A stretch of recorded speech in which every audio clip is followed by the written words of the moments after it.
here. Uh, Trump is at it. He's continuously at it. He's not even just at it again.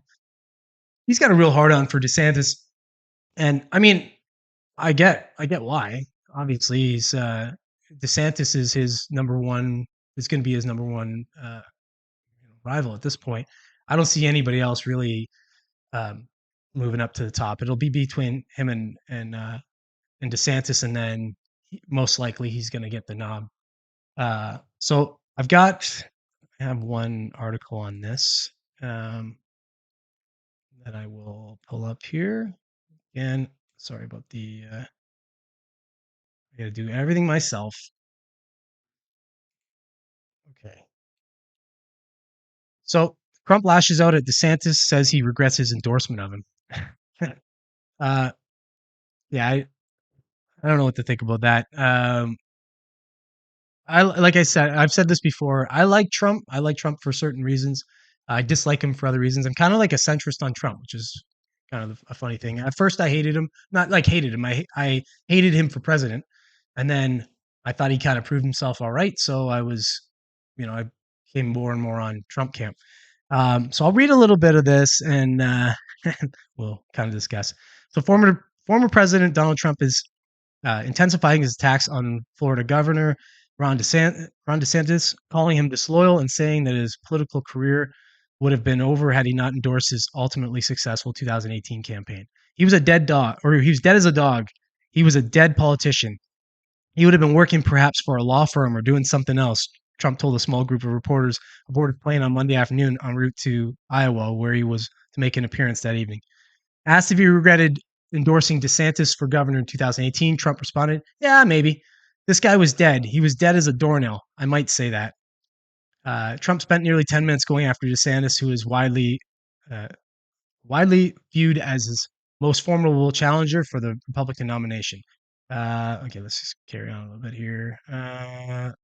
I said, "You are so dead right now. You are not going. No endorsement is going to save you.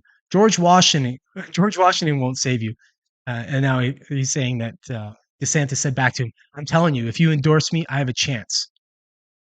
Trump said he eventually decided to support DeSantis because he defended him while he was facing a Democratic-led impeachment into allegations that he pressured Ukrainian leader Zelensky into investigating Joe Biden's family. That's the thing about Trump. You know, I like that about him, but I also it's like a double-edged sword with him. If you're loyal to Trump, he's loyal to you, but if you turn on him, he's super quick to turn. Which I get it in life.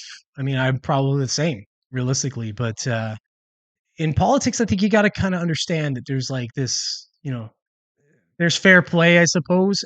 It's you know, there's dirty politics, and then there's kind of like we say these kinds of things in jest and in the idea that we're going to just bolster ourselves and destroy you.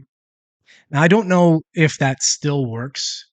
Um, I don't know if we're getting tired of this kind of thing. This you know whatever you want to call it, just destroying your candidate politics. Because if you look at just some recent instances, uh, in in some of uh, the races of 2022 um, midterm elections.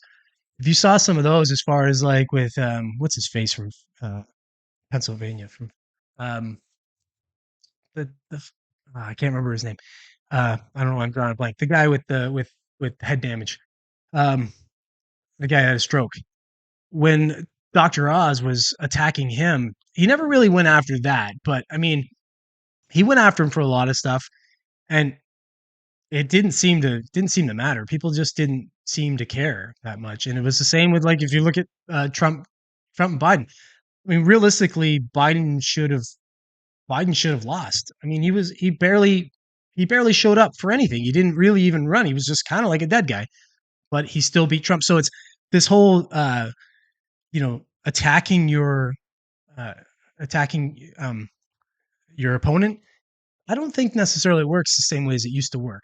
I think now it's more about. I think people are getting kind of sick of that, and they want to see just what you have to say about policy and just what you're going to do when you're actually in office. So I don't know if this is going to serve him very well, but um, this is Trump. He doesn't change. He's going to just continue to do this. So here's a little bit. Was kind of funny. So Trump said in his last he last spoke with DeSantis several months ago. His remarks signal that he was intensely focused on DeSantis, uh, who he conceded was probably his most serious challenger. Behind the scenes, the former president's team has been conducting polling research in order to gauge the governor's weaknesses. There was one attack Trump refused to make, however, calling DeSantis Meatball Ron. That's pretty funny. Uh, it had been reported that Trump was workshopping the nickname. He's workshopping the nickname. What do you guys think about this? Meatball Ron. What do you think? Meatball Ron. You like Meatball Ron? You like it? I don't know. I've got one. I don't know if he's. I don't know if that's good or not. We're gonna go with something a little different. That's my Trump impression. Pretty bad, I know. But uh, so yeah, he said it was too rude. But he comes up with this. What was that? What is that? Sanctimonious DeSantis. It's kind of silly. There it is, right here. Remember this: if we weren't for me, Ron DeSanctimonious would right now be working at a law firm or maybe a Pizza Hut. I don't know. Maybe a Pizza Hut. It's gonna go from either a law firm or a Pizza Hut.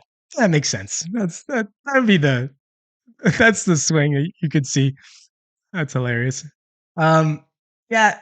Again, I don't know. It's fun. This could be fun to watch, but I don't think necessarily this is boding well for Trump long term.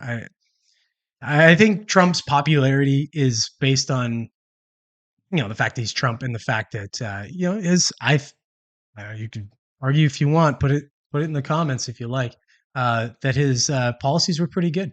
I think he had, you know, I don't think half the stuff that's happening now would have happened under Trump. That's just my personal feel on it. Um, but we'll see, I guess, if he gets the nom and he actually wins a second term, if he's able to correct all the bullshit that's going on now. So yeah, so